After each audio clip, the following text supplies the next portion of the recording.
समझाई, बातें क्या समझाई कि एक काम करना है, कथा को सुनते वक्त आपका मन विचलित होगा, ये बात पक्की है। बोले आलस्य और निद्रा ये पूर्णतया आपके पास जरूर से जरूर आएंगे। आपको पूरी तरीके से प्रयास करेंगे कि आप कथा से कितनी जल्दी हो सके दूर हो जाओ, सो जाओ, कथा को ना सुनना। वो चाहते ही नहीं कि आप कथा सुनो, और लगभग लगभग लोग चपेट में आ जाते हैं। अच्छा, जो आ भी गया तो कहो खंभा पकड़ के सो जावे कोने में। इसलिए इसी विशेष तो बचना है। अब पार्वती मैया को शंकर भगवान समझा रहे हैं कि इससे बच के रहना। तो पार्वती मैया ने कहा बिल्कुल हम ध्यान से बिल्कुल जगे रहेंगे। तो शंकर भगवान ने कहा देखो, हम तो कथा कहते कहते मगन हो जाते हैं, आंख बंद करके कथा कहते हैं, हमको पता ही नहीं चलता कि सामने बैठे कि आप जग रहे हो कि सो रहे हो। तो बोले एक काम करना, कुछ ना कुछ तो बोलना। तो पार्वती मैया ने कहा कि देखो, हम बार बार आपसे कहते रहेंगे हूम स्वामी। क्या कहेंगे? बार बार। ये कथा में जो हुंकारी भरने की जो प्रचलन चला है वो पार्वती मैया से चला है। यहां से पहली बार कथा में हुंकारी पार्वती मैया ने भरी है। उन्होंने कहा कि जो है ठीक है, हम आप से बार बार आप कहते रहेंगे हूम स्वामी, हूम स्वामी, हूम स्वामी। ये बात हम बोलते रहेंगे तो आपको भी सुनाई पड़ेगा कि नहीं जग रही है। बोले अच्छा ठीक है, कोई बात नहीं। उन्होंने शंकर भगवान ने 3 ताली बजाई, 3 बार। 3 बार कब बजाया, किस लिए बजाया? पहली शंकर भगवान ने जब ताली बजाई तो जितने भी कैलाश पर्वत पर जीव जंतु जितने भी थे वो सारे के सारे कैलाश पर्वत को छोड़ करके चले गए। दूसरी ताली बजाई तो शंकर भगवान का जो त्रिशूल है वो उठा और पूरे के पूरे कैलाश पर्वत को चक्कर मार करके आता है, देखता है कि नहीं सबके सब चले गए कि नहीं। क्यों? केवल कथा तो किसको सुनानी थी? पार्वती मैया। तीसरी ताली बजाई तो मंद मंद खुशबूदार वहां पर हवा बहने लगी। इसमें आपका मन लगता है कथा सुनने में। और जब हवा बहने लगी, अब शंकर भगवान ने बड़ी सुंदरता के साथ में मंगलाचरण किया। मंगलाचरण करने के बाद में कथा में प्रवेश किया। थोड़े ही आगे बढ़े, अब पार्वती मैया सो गई।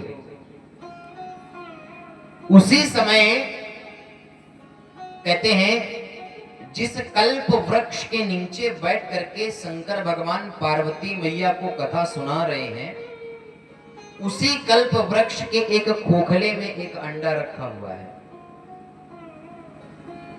अंडा रखा हुआ। जिस समय भगवान शंकर ने मंगलाचरण जो है प्रारंभ किया, वो अंडा उसी वक्त फूट गया। और वो अंडा किसका था? वो एक सुक का था। सुक मतलब होता है तोता। तोते का अंडा, उससे एक बच्चा निकला। और बच्चे का स्वभाव, अच्छा तोते का स्वभाव जानते हो कि नहीं? जो एक बार सुन लेता है उसको बार बार दोहराता है। अब उधर बार बार दोहरावे कैसे? अब जितनी कथा पार्वती मैया सुन रही उतनी ही कथा वो तोता भी सुन रहा है।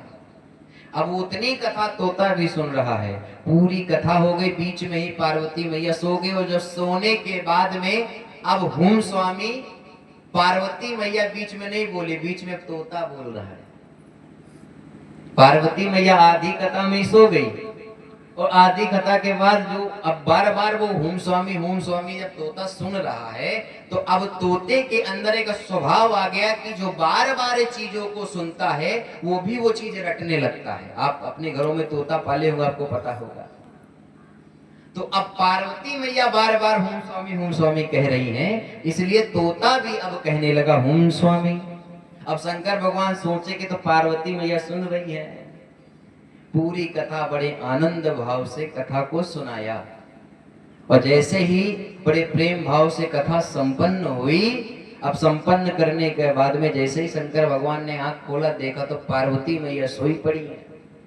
अब जब पार्वती मैया सोई हैं तो बोले सोई है शंकर भगवान को इस विषय का आश्चर्य नहीं है, आश्चर्य यह है कि सोने के बाद में ये होम स्वामी कौन बोल रहा था। जब ऊपर निगाह गई तो एक तोते का छोटा सा बच्चा बैठा था, वो शंकर भगवान को देख के फिर कहता है होम स्वामी।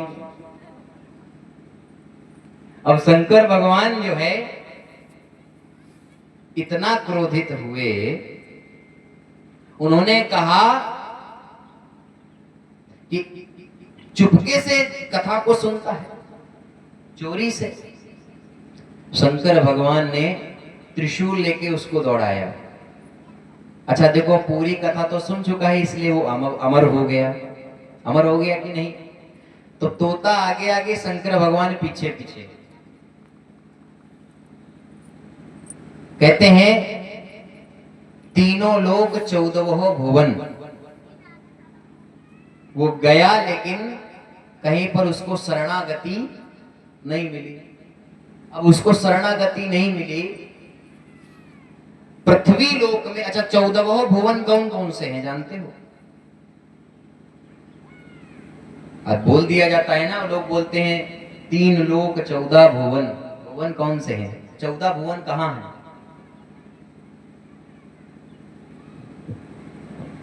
इसीलिए कहते हैं कि जितनी बात सुनो, प्रयास करो कि उसके बारे में जाना जाए। पहली बात तो हम जो बात बोलेंगे पूरी प्रमाणित बोलते हैं, इधर उधर। हमने ये बात आपको पहले भी बताई कि श्रीमद् भगवत कथा में श्री सुखदेव जी महाराज के जन्म के बारे में एक श्लोक आता है, यम प्रवजंत मनुपेतम पेत दैव कृत्य पायनो विरह कातर आजुहाव। इसके अलावा ये जो मैं कथा सुनाई, ये दंत कथाओं के अंतर्गत आती है, ये भी मैं आपको बताया। और इसीलिए 14वां भुवन का मतलब क्या? 14 मतलब, अच्छा एक बात बताओ, धरती के नीचे, इसके नीचे, फिर अब इसके नीचे क्या है? हाँ, धरती के नीचे पाताल है ना? बोलो। अच्छा, नहीं, थोड़ी आप भी हुंकारी भरा करो। धरती के नीचे पाताल है कि नहीं? अच्छा, धरती के नीचे पाताल तो बहुत बाद में है। धरती के नीचे 7 तल हैं और धरती के ऊपर भी 7 तल हैं। इन 7 और 7 दोनों को मिला के बोला जाता है 14 हो जाते हैं, इसलिए इनको कहा जाता है 14 भुवन। यही है 14 भुवन। पृथ्वी से ऊपर 7 तल हैं, पृथ्वी से नीचे 7 तल हैं, ये दोनों मिला के 14 भुवन बनते हैं। पृथ्वी के नीचे कौन कौन से 7 तल हैं जानते हो? पहले तल का क्या नाम है? अतल। क्या नाम है? अतल। दूसरे तल का नाम है बितल। तीसरे अतल, बितल, सुतल, तलातल, महातल, रसातल, और 7वें नंबर पे अंतिम में आता है पाताल। बहुत बार सुना होगा ना कि रसातल में चला गया। ये रसातल जो है उन 7 तलों में एक तल है। अतल, बितल, सुतल, तलातल, महातल, रसातल, फिर आता है पाताल।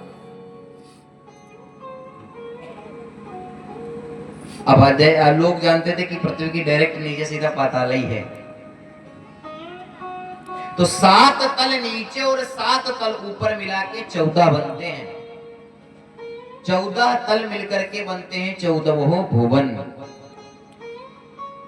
और 14 भुवन में उसने खूब घूमा, कोई दिया नहीं उसको शरणागति।